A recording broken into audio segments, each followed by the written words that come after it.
बहुत समय पहले त्रेतायुग में अयोध्या नगरी के समृद्ध और न्यायप्रिय राजा हरिश्चंद्र का शासन था।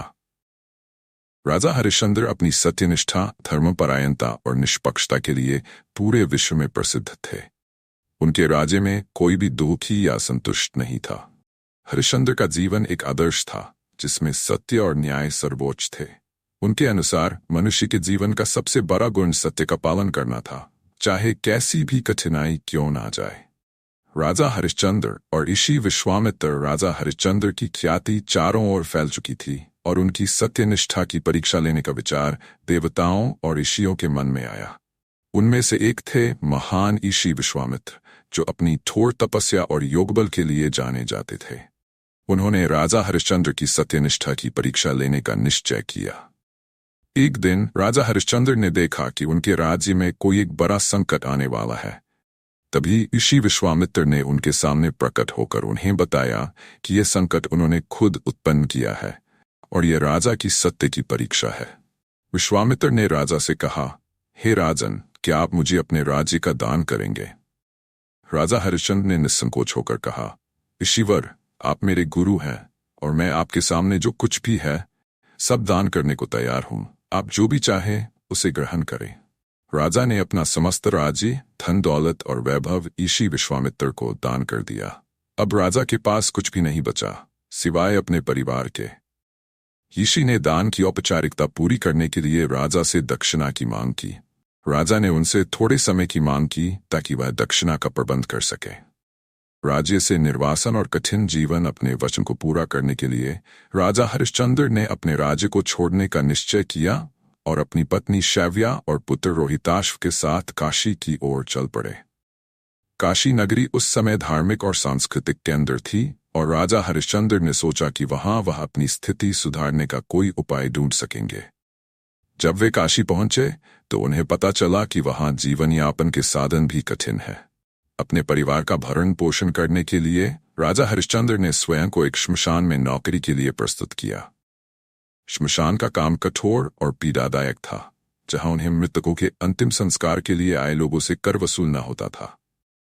राजा हरिश्चंद्र, जो कभी एक विशाल राज्य के सम्राट थे, अब श्मशान में काम करते थे। यह उनका सत्यनिष्ठ जीवन का परिणाम था, जिसे उन्होंने कभी नहीं छोड़ा। दूसरी ओर उनकी पत्नी शैव्या ने खुद को एक धनी ब्राह्मण के घर की दासी के रूप में बेच दिया ताकि दक्षिणा का प्रबंध हो सके। अपने पुत्र रोहिताश्व के साथ वह भी कठोर जीवन जीने लगी, लेकिन हरिश्चंद्र और उनका परिवार सत्य के मार्ग से कभी विचलित नहीं हुआ। पुत्र का निधन समय बीता गया और एक दिन शैव्या का पुत्र रोहिताश्व जंगल में खेलते समय एक विषैले सांप के काटने से मर गया। शैव्या अत्यधिक दुखी हो गई। उन्होंने अपने पुत्र के मृत शरीर को लेकर श्मशान की ओर प्रस्थान किया ताकि अंतिम संस्कार कर सकें। वहां पहुंचने पर उन्होंने देखा कि श्मशान में राजा हरिश्चंद्र ही कर वसूलने का काम कर रहे थे। यह देखकर वह अचंभित हो गईं, लेकिन राजा हरिश्चंद्र ने अपनी पत्नी को पहचानने के बाद भी सत्य और धर्म का पालन करने का निर्णय लिया। उन्होंने कहा, शैव्या, तुम मेरी पत्नी हो, लेकिन यह मेरा कर्तव्य है कि मैं तुमसे भी कर लूं। लेकिन राजा हरिश्चंद्र ने अपनी पत्नी को पहचानने के बाद भी सत्य और धर्म का पालन करने का निर्णय लिया। उन्होंने कहा, शैव्या, तुम मेरी पत्नी हो, लेकिन मेरा कर्तव्य है कि मैं तुमसे भी कर लूं, क्योंकि यह मेरा दायित्व है। शैव्या के पास कर चुकाने के लिए कुछ नहीं था। उन्होंने अपनी साड़ी का आधा भाग फाड़ कर राजा को दे दिया। यह दृश्य हृदय विदारक था। एक पिता अपने ही पुत्र के अंतिम संस्कार के लिए अपनी पत्नी से कर ले रहा था। शैव्या के अश्रु और हरिश्चंद्र की निष्ठा ने वहां उपस्थित सभी लोगों का हृदय द्रवित कर दिया। राजा हरिश्चंद्र और उनके परिवार की इस कठिन परीक्षा को देखकर देवता भी व्यथित हो गए। तभी आकाशवाणी हुई और भगवान विष्णु तथा ऋषि विश्वामित्र प्रकट हुए। उन्होंने राजा हरिश्चंद्र से कहा, हे राजन, तुम्हारी सत्यनिष्ठा और धर्म के प्रति अगाध विश्वास ने हमें अत्यंत प्रसन्न किया है। यह परीक्षा तुम्हारी सत्यता को परखने के लिए ली गई थी। तुमने अत्यधिक कठिनाइयों का सामना किया, लेकिन सत्य का मार्ग नहीं छोड़ा।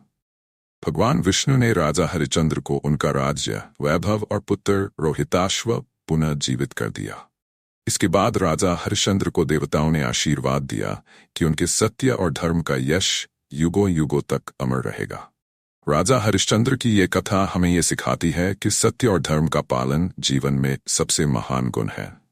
चाहे कैसी भी कठिन परिस्थितियां क्यों न आए, सत्य और धर्म का मार्ग कभी नहीं छोड़ना चाहिए। राजा हरिश्चंद्र ने अपने जीवन में असंख्य कठिनाइयों का सामना किया, लेकिन उन्होंने कभी अपने सिद्धांतों से समझौता नहीं किया।